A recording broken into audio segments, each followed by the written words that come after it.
All right, we're back on the Kevin and Fred show, and today joined by my friend Brandon Brittingham. Brandon, how's it going, dude?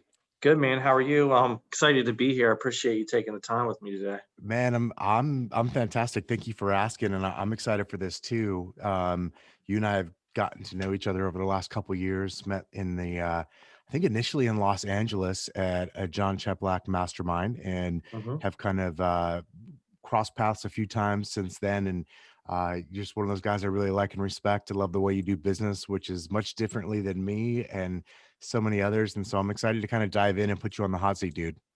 Awesome, man. Thank you. Absolutely. So why don't let's start here, Brandon. Like tell me about your real estate career. Like just give us kind of the highlights. Like how long have you been in real estate? And the question I always love, which tends to be loaded, is like, well, I mean, what got you into real estate? What made you make that decision to join us crazy folks in real estate? Joe, it was end of '07, beginning of '08. Probably the worst time to get in real estate. No Just doubt. always had a fascination with it. My grandfather and dad built houses when I was a kid. And, Oh, they used to tell me when, thankfully, when I was young, they put me on a job site and made me learn that I didn't want to swing a hammer. Not that there's anything wrong with that. It's just it wasn't for me. yeah. So they were kind of like, well, if you're not going to be the one that builds the houses, then you got to figure out how to sell them. And but of course, when you're younger, whatever your parents tell you do the opposite. Right? So I always had an interest in real estate, and honestly, what happened with me was I was in another industry where I was doing pretty well and was really young doing it. And I had started looking at real estate to build wealth. And, all the information that I had gleaned and the older people that had talked to me were like, invest in real estate, buy real estate, right? And then the first like one or two rental properties that I bought, I had such a terrible experience with the agents, and they were quote unquote top agents in my marketplace. That I actually went and got my license just specifically to represent myself. I had no intention of being an agent. And then when I got into the office, I was coming from a business where I was in retail clothing, but kind of in a high level. I oversaw a bunch of stores, ended up opening my own store. One of the things I was involved in was like custom suits for men. Oh, okay. So it was just like a really intimate experience with the customer, and you knew your customer and things like that. And I was just used to coming from something that was a really high level of customer service.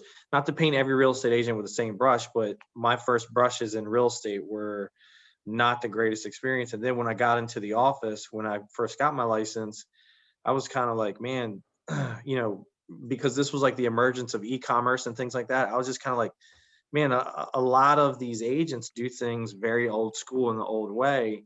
And I was like, I really think that if I focus on this, that I could become good at being in real estate. And so then I really started focusing on that. And then obviously the market took a shit. Yeah. And so one cool thing was that leapfrogged me, and I know you can appreciate this. Probably why we're both bald. Is Right. Yeah. I got into short sales and foreclosures very early, and why everybody was pointing at me and laughing and saying that was a waste of my time. But that's kind of what helped me springboard to grow a business really, really fast. Was I did something that nobody else was willing to do. Man, my brother, that dude, that's literally what I say. Those almost those exact words.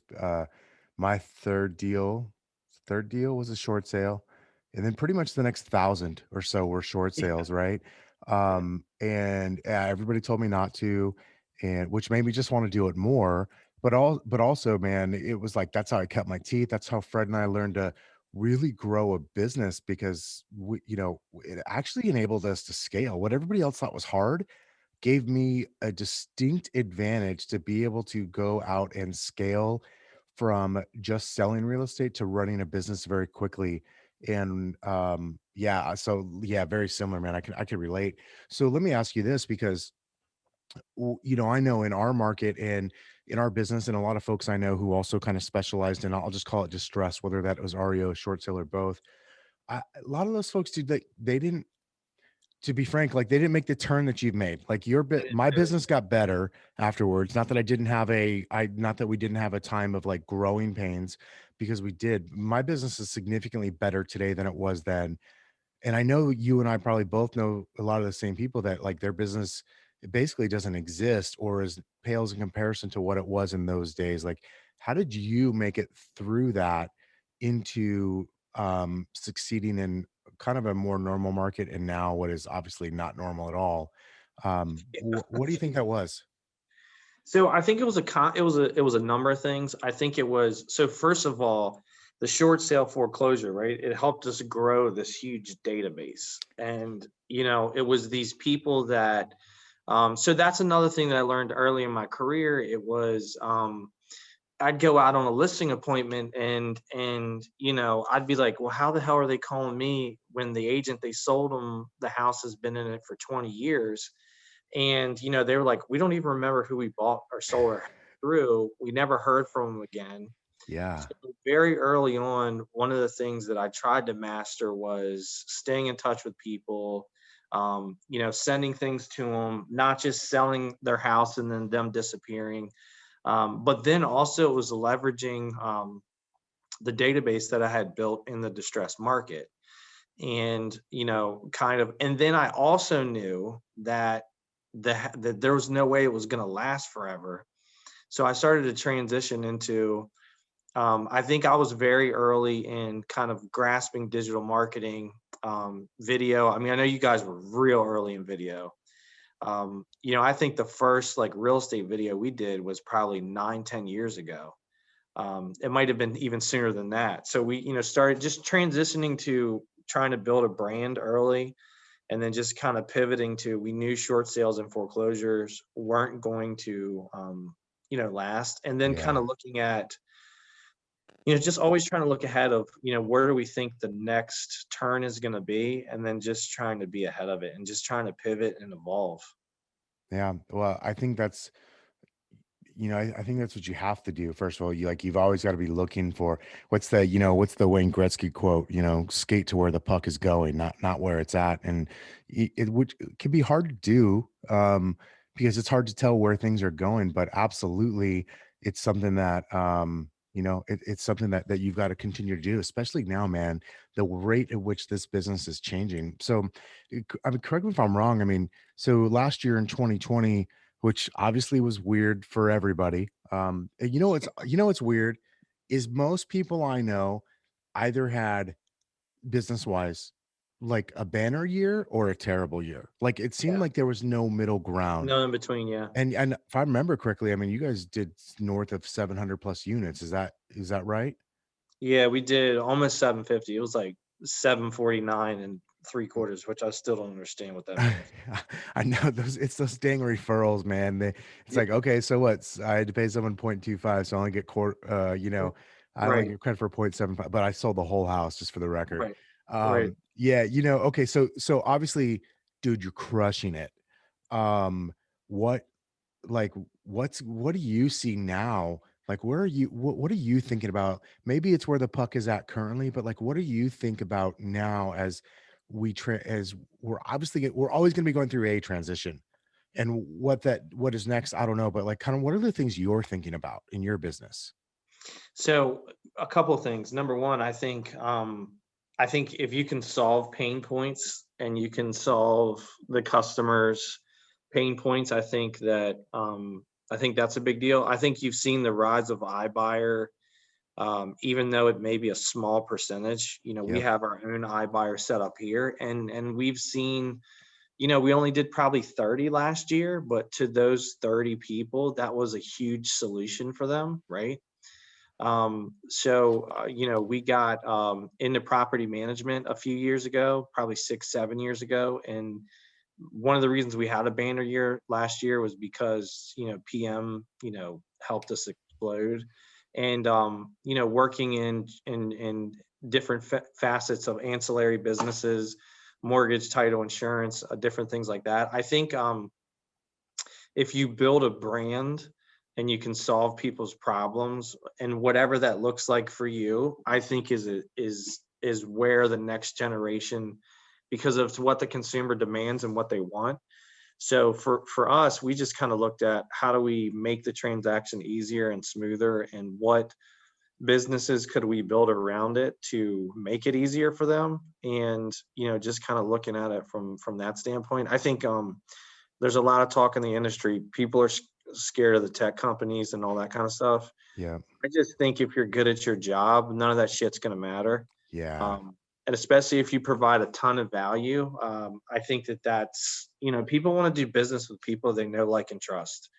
And I think if you're in the community and you do a good job, I think the other thing too, though, I think that everyone should be thinking about, I think this is a big part of your success or growth, is you got to build a brand.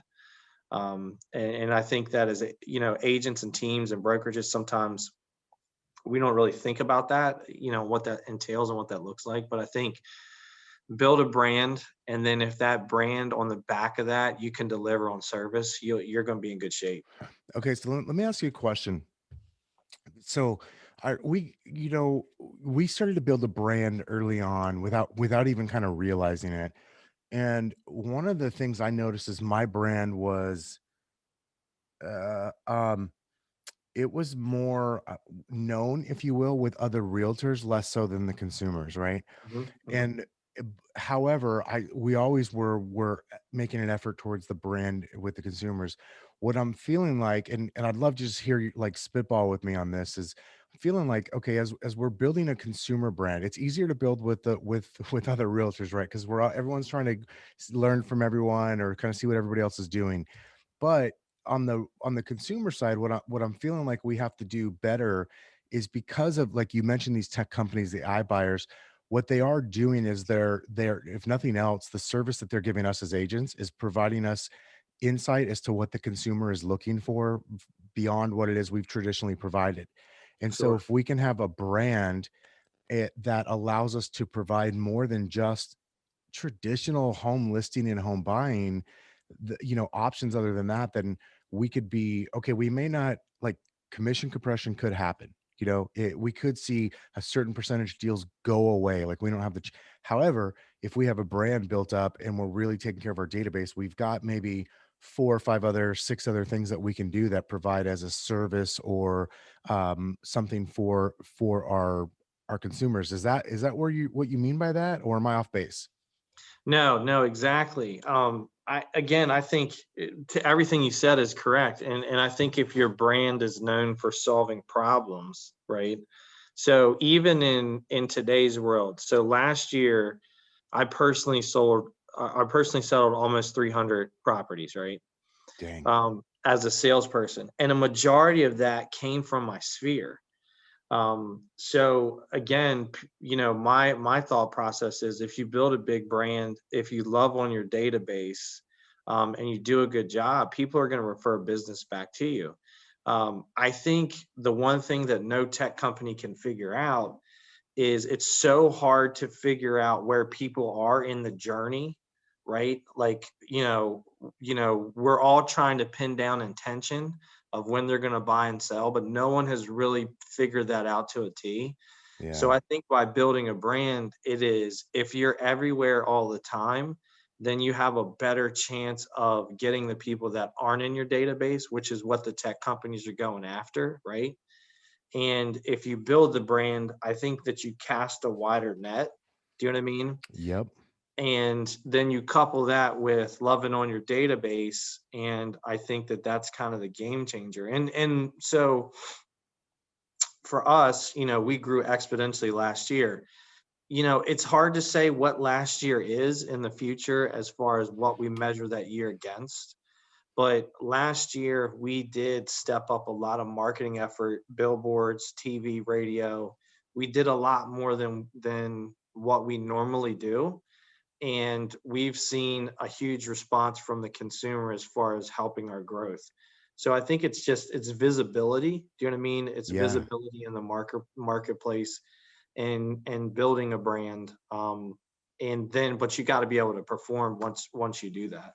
Absolutely. Yeah, there's I just had Matt Wagner, obviously. I just Hmm. had Matt on the podcast recently, and we kind of talked about, there's it's you can't just go run TV and commercial ads. Like you've got to there's like this whole there's a progression you've got to be able to handle. Otherwise, you just cause more damage than you do good, and so forth. And yeah, man, you've done an excellent job. I've seen a lot of what you've done, both because we talk a lot as well as I always try to pay attention to the titans like yourself and what's going on in this industry. So let me ask you this, man. So you obviously you mentor a lot of agents on your team and in your local market area and even nationally because you've built such a network and reputation. When an agent comes to you today, maybe not a brand new agent, but a newer agent that's working on kind of going to the next level for their business, like what are the types of advices you find, what are the pieces of advice you find yourself giving to those people? Well, it's so many things, man. I think number one, I think it's gonna sound cliche, but I think it's a big, I think success is built on your mindset, and it's a mindset of abundance. Yeah. And just speaking in my own building, the people that come in here and do really, really well are the team players, and it's not about me, it's about we. And I think, unfortunately, a lot of times agents get caught in the I need everything. It's all about me. And then that also just spills over into what their consumer feels, right? So, your customer service has to be on point, number one, because where a tech company will beat you is if you suck at your job. Um, because they're going to get to the consumer quicker, they're going to respond faster, whatever the case is. Yeah. So if you don't have that side of it dialed in, they are going to steal clients from you. There's no question about it. But I think it's the customer service piece, but I also think it is, like clarity. Like you've got to be crystal clear on what it is that you want and where you want to go. I think sometimes people call me and they're like, well, I just want to freaking crush it, man. I just want to make money. Well, what the hell does that mean? If you don't know what the definition of that is for you personally, you're not even following a path, of going forward. You're just basically saying you want to make money. And you're not really, having a clear definition of going from point A to point B. So I think it's clarity of where you want to go. I think it's really kind of defining what is your value proposition to the consumer. Do you have one? Do you know what I mean? Yeah. Uh, and then, what do you want your brand to be? And, do you have a mindset of abundance? And it's kind of one of those things too is, and I'll tell you just a side note, people come to me all the time and they're like, I want you to coach me and train me and mentor me on how to build a team. And first question I ask them is, how much leadership training you had? Well, none. What the hell I need leadership training for? It's like, well, in this industry, we have all these scripts and dialogues and shit around how to talk to a buyer, how to talk to a seller, but there's nothing around how to lead and teach other human beings. And so, one of the biggest pieces of advice is that I can give people from on the team standpoint, because a lot of times that's the inflection point when people reach out to me. They're like, I've crushed it as an agent. I want to go to the next level. What do I do? You got to figure out how to become a good leader. And they're like, what the hell does that even mean? It's like, but that's where you got to start, right? Yeah. It is. I mean, the reality is to grow. Most I don't know exactly what the number is, but like, if you've been in business more than say 3, 4 years and you're having some success, the reality is you're probably tapped out as to what you are well, like you're not going to be the person that takes your business to whatever that next level is, right? It's going to be someone else, and it's going to be your ability to, number one, identify the fact that you need help, identify the person, and then get the hell out of their way while being able to support them in taking your business to the next level. 100%. Yeah. Yeah. I mean, it's leadership. If you want to run a team, that's figure out how to be a leader. All the other shit will figure itself out. Yeah, and I've always been a big proponent of like when people like, how do you become a good leader? And I'm like, for me, sometimes I hate that word leadership because of the way it gets just used. But I think it's really about like understanding yourself first and foremost and understanding your own, behavior and psychology, why you do things and things like that, and then building around that. That's I think that's the beginning of it, but that's probably another episode. So, dude, Yeah. one of the things I wanted to talk about because the first time I met you in LA, and I want to say it was like February of 18, it was either 17 or 18, but I think it was 18. 18, And yeah. and you gave a talk that day, or one of those 2 days, on the fact that you had kind of built ancillary businesses around your real estate business. Mhm. Um, can you give me an idea of like what those are? And I would love to maybe I want to dive in a little bit on that for a moment. Yeah, so what I'll tell you was the first one that we really built was property management. And then it kind of created this watershed of everything else. So, kind of going back to the wealth conversation, one of the first like really good years that we had, before I was even a team, I'd done whatever it was, 100 units or whatever myself. And it was like, you know, do I get an additional check, or I mean, what happens? And like, my broker like patted me on the back and was like, "Good job, kid. Starts over January 1st." And I was like, "Man, that's kind of scary." So, I started looking at how do I create residual income? Obviously, investing in real estate was what had drawn me into real estate already. So I had kind of and at the time I was outsourcing my own properties because I had no um, Ah, involvement in property management. And when I started looking at that closer, I was like, man, and I'd bounced around to a couple of companies, and I was like, dude, they just don't do a good job, just in general. And I think drawing back the comparison to the short sale business, right? It's like kind of looked as the underbelly of real estate. So like, you remember back in those days in '08 and when everything was going on, nobody woke up and said, I want to do short sales, right? yeah, We did it out of necessity. I did it out of necessity because I was brand new in the business and I had to earn me a living, me too. right? So, property management, I think, is one of those things where it's not like sales, it's not sexy. You know what I mean? It doesn't have the same allure. So, I think it attracts a different type of talent initially. Do you know what I mean? Yeah, So, I kind of thought about if I could bolt this on to this sales business that I already built, I think I could really build it to something special. And so what I started to do was I started to build it. And then I started to think about it really freaking like a light bulb went off in my head of the consumer journey. And then also like understanding that holy shit, why is data so valuable? Well, because if I have this one property owner that knows, likes, and trusts me, right? He'll let me sell him an HVAC unit if I own the HVAC company. He'll let me sell that house. The tenant in there, if they know, like, and trust us, will let us sell them a house. The landlord will buy other properties through us, right? If I want to do a mortgage for him, if I'm involved in it, he'll do it. He'll settle with my title company. He'll buy insurance through me. So I started looking at like, holy shit, if I can build this residual income machine, right? It can help me invest in properties as well because of knowledge and data. Then I'm creating this database that pays me every month that I can build all these ancillary companies around. So we built contracting, HVAC, plumbing, insurance, around kind of this entire dude. ecosystem. That's So so I sorry. That is so much gold right there, dude. Like I think what you just shared it around the ability. I was thinking, okay, like property management's kind of a great like add-on to the sales team, and it is, but it feels like property management might actually be the hub and the other things are the spokes, including maybe even the sales business in a lot of ways.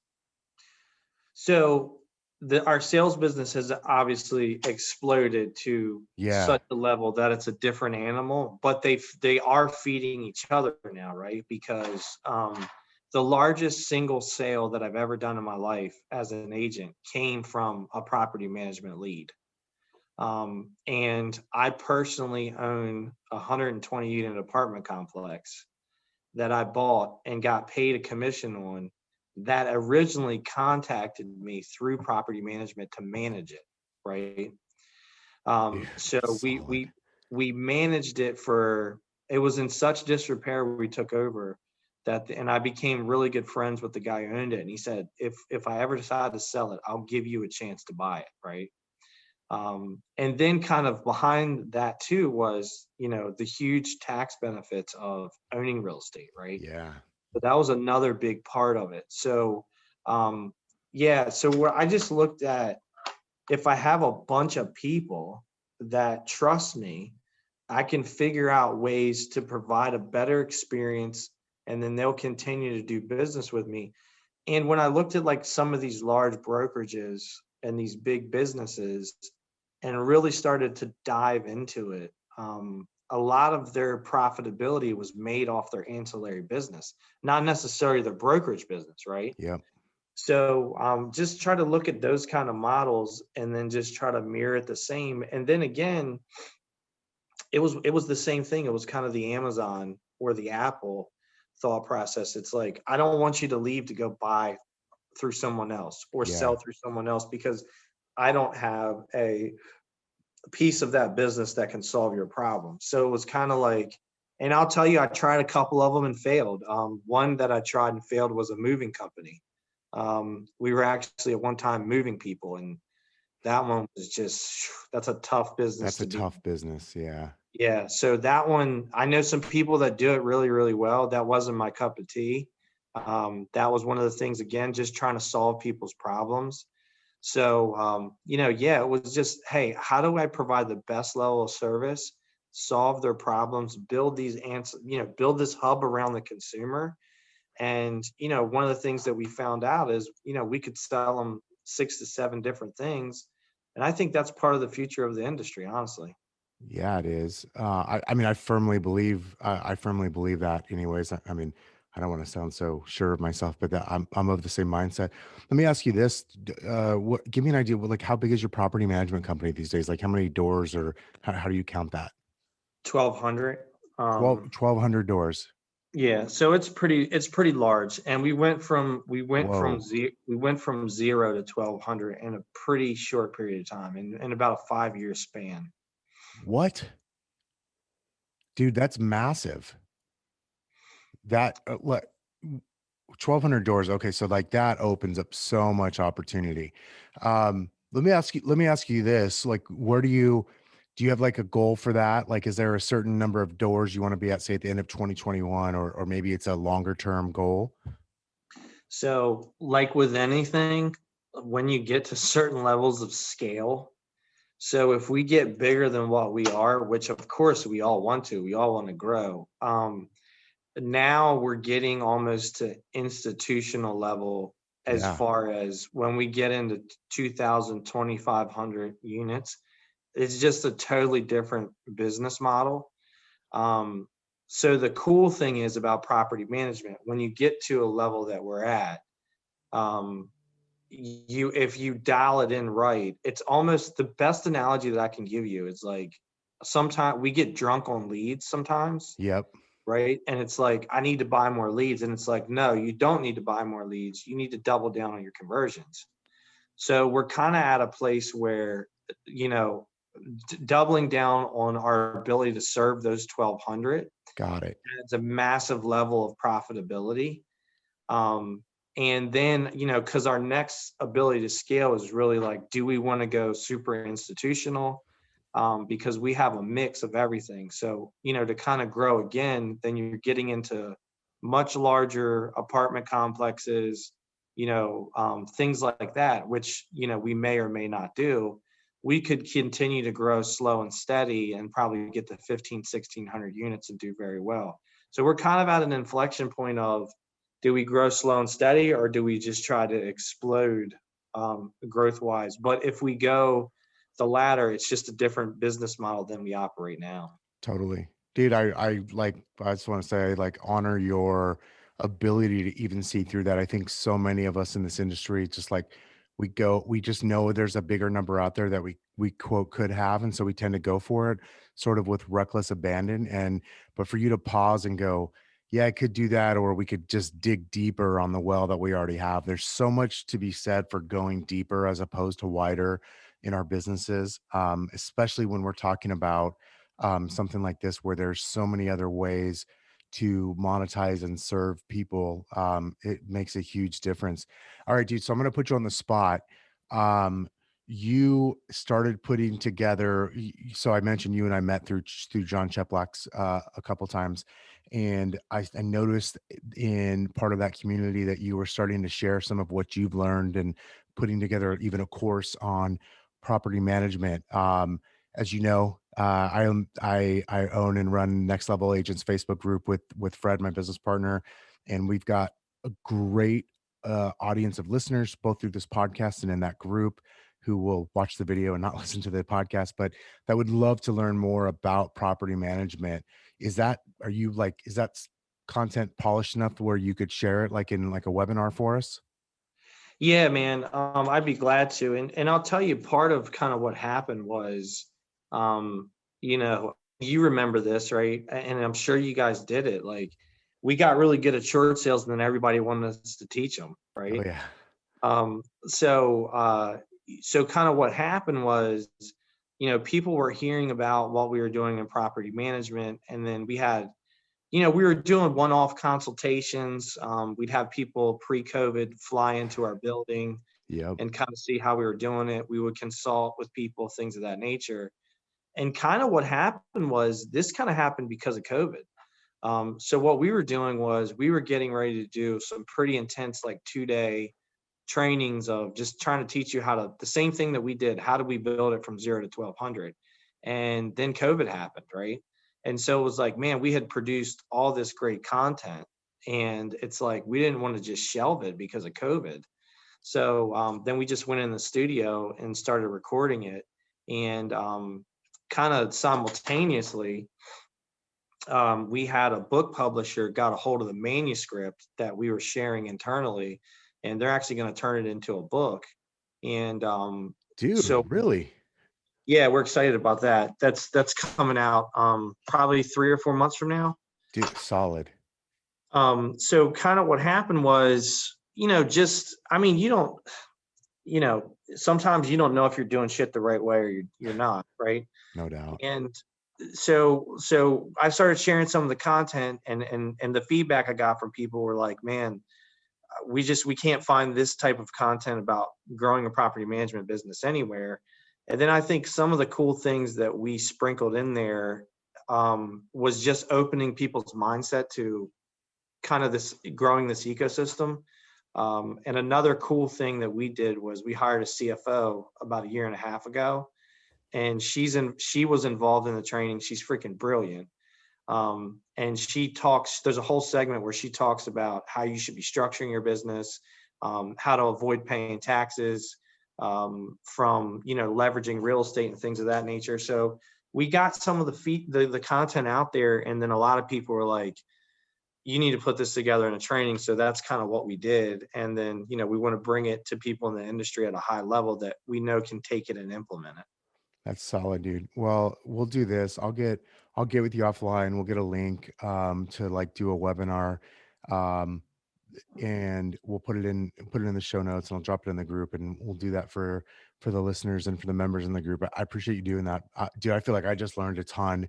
Just it's honestly, this is the selfish reason why I do the podcast is because Absolutely. I'm sure I know you saw me pick up my pen a couple times and I was writing down a few notes. And because this is absolutely a selfish endeavor for me, running this podcast, because I learned so much, and I feel like I just got a master class on my database in a way. And so I want to, number one, say thank you for that. And number two, say thank you for your time and just like being willing to share and be open with our listeners and the viewers and really just the industry, dude. It means a lot to me. And it's one of the reasons why I consider you a friend. Absolutely, man. Anytime. All right, man. So we'll wrap up for now, Brandon. Before we do that, though, where can people find you or follow you if they want to kind of just like learn more about you or kind of see some of the cool stuff that you're doing? Is the best place like Facebook, Instagram, or something else? Yeah, Facebook. I mean, Facebook Messenger seems to just be a cool kind of, Yeah. web of communication now.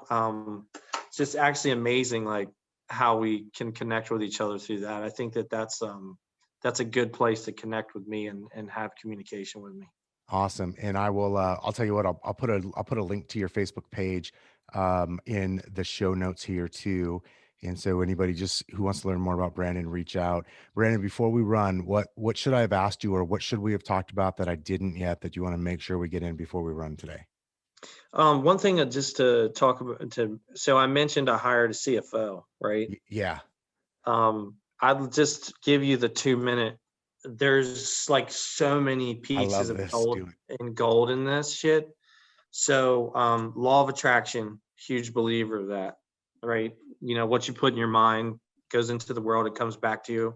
And if it's negative, it comes back to you the same way. So, first and foremost, I think that as we continue, as people continue to scale, like you really have to think about, I think a big part, one of the big things that's missing in this industry is we don't look at our finances the right way, right? You know, for a lot of salespeople, myself included, we were meeting with our accountant a quarter later, you know, so we're meeting with her after a quarter already happened. And she's like, why the hell did you do this, this, and this? If you would have did this, this would have saved you so much money, or whatever the case is, right? But we're freaking salespeople, so that's what we do. And so when we kind of went to grow to get to the next level, I had gone and talked to a couple different folks in the tech industry and some other places, and I said, "What do we need to do?" And they said, "You need to hire a CFO." And I was like, "That's what the hell? That doesn't even make any damn sense." And everybody was like, for where you guys are going and your different structures of companies, they're like, you don't even, Brandon, you need to be in growth, in marketing and sales and thinking about that, and none of this stuff, right? Right. And I couldn't wrap my head around it. So then I finally came around to it, and I talked to my CPA about it, and she was like, "You definitely need to do it because you guys are, you know, the where you're trying to go, you need to do it, right?" And the crazy thing about that was I hired a headhunting company to do it and to put out a national search. And the headhunting company, they said, "What is your ideal candidate?" I described my current CPA, right? Because she's my age. I've been doing business with her for 10 years. She's was freaking just absolutely brilliant. She saved my ass and kept me out of trouble so many times. And she was paying my bills at the time for the business. And I sent her the bill to pay the headhunter. She called me up and said, "So you guys are really serious about hiring a CFO?" I said, "Yeah." She says, "I need to come to your office tomorrow and talk to you," which she never does because she's introverted and she's black and white. Comes to the office the next day and she says, "If you're serious, I'll put my 2 weeks notice in right now and I'll come to work for you." Um, and Love that. then then she gave me a number that made me really uncomfortable Of of course what it she did. would need to leave, right? So I think it's a couple of things, right? It's law of attraction. The person I was looking for was her, right? Yeah, And that's the person that I end up getting. Do you know what I mean? totally. And then where we've gone to as a business of just how much better that we run from a lot of different reasons because you have another decision maker who has a financial and analytical mind. And she is the opposite of the spectrum of myself. You know, I'm super high risk, high reward.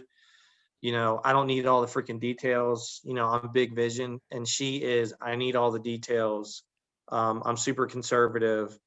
And we're never going to agree exactly the same on something.